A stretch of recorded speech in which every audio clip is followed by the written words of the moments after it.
Our second project in this box of joy are the delicate poppy flowers. The technique that I'll be using here is called a wet on wet technique. Here we mix up some of the paint and we do this in a tea consistency. But the difference here is that I take a brush with clear water and first map out one of the petals just with clear water. I go carefully to the edge of each petal.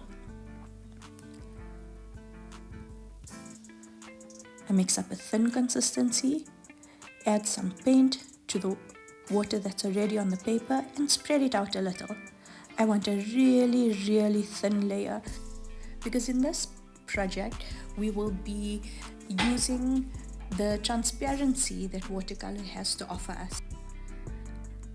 I work on a petal at a time, moving my way around the composition so that I give each petal a chance to dry. Remember that if I work on the petal directly next to the one I've just been working on, the paint or water will bleed into the next. So I give it a chance to dry. Here again, I bring my pigment to the clear water. I spread it around, giving careful attention to the edges. Remember that when I bring paint into an already painted area, it must be while this is still wet. If I bring it into an area that is already, it has started drying, it will cause a bloom.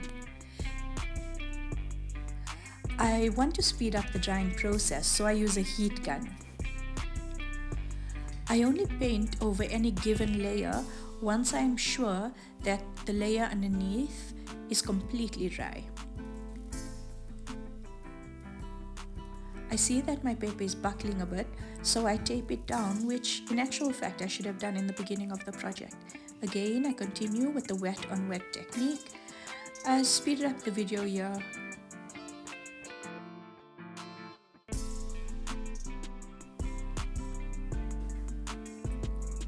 You'll be able to note that the areas where there is overlap will appear a bit darker. Again, wet on wet, spreading the color out. Always making sure that the layer underneath has dried before I paint over it. If it's still wet and I want to add some more pigment, I can charge in some pigment, drying it out again, making sure that the underneath layer is dry. Taping it down.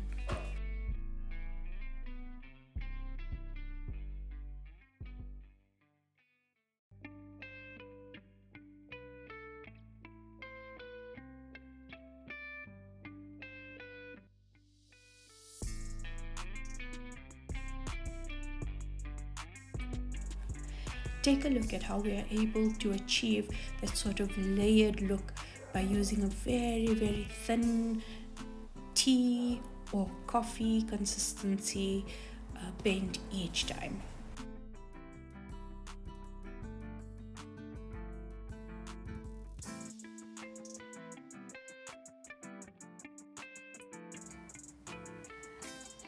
To reinforce, this is a wet on wet technique where we take clear water, wet the petal, then use our paint while this is still wet.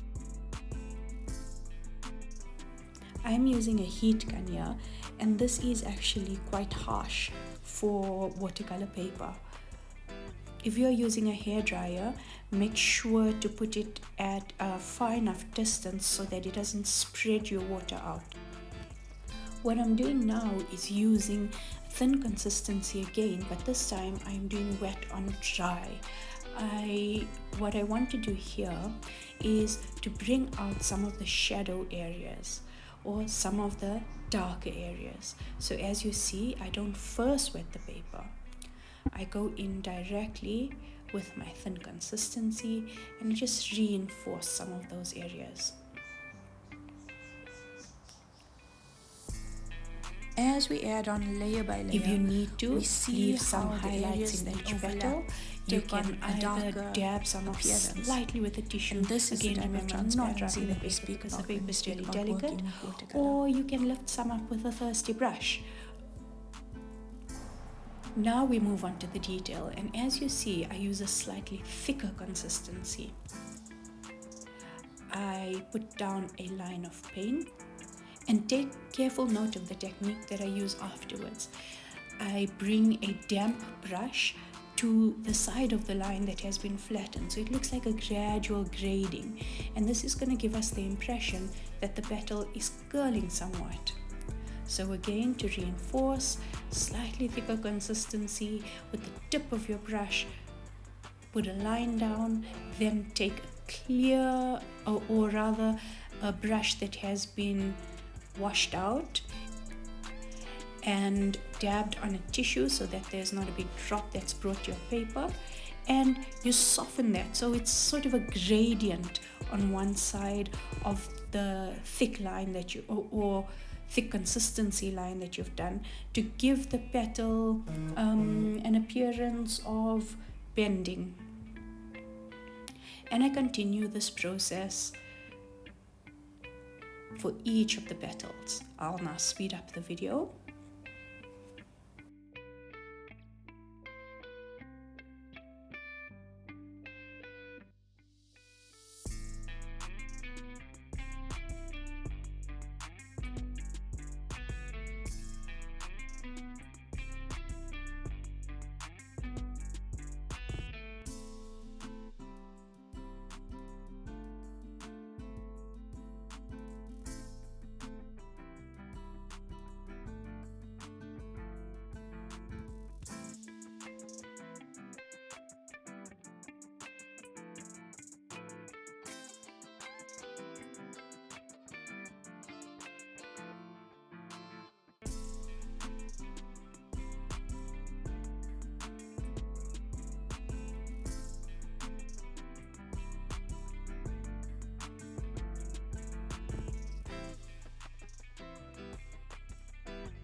I now go on to looking for darker areas in each of my flowers, and I use a coffee consistency to darken those shadow areas a little. So where my petal curves inward, or on the underside of a petal, or where two petals meet, I put a few areas of darker consistency.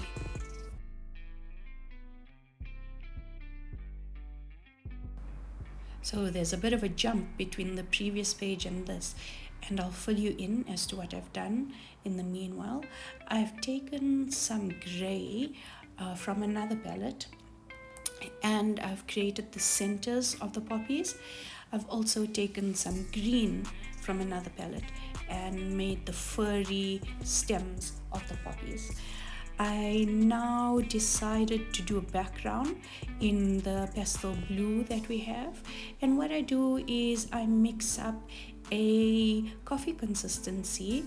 I take each area at a time, because if I work on too big a area, parts will dry before I've had a chance to work it through. So I look at it as sort of a puzzle and work on each piece accordingly. As you see, I carry the water bead all along.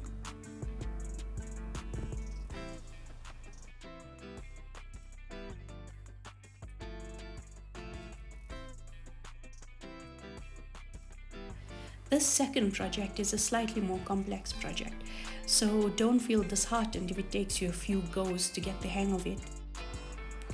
We hope to be bringing you future activities and boxes of joy where we'll explain some other watercolor techniques. We look forward to meeting you perhaps in another month. In the meanwhile, keep practicing.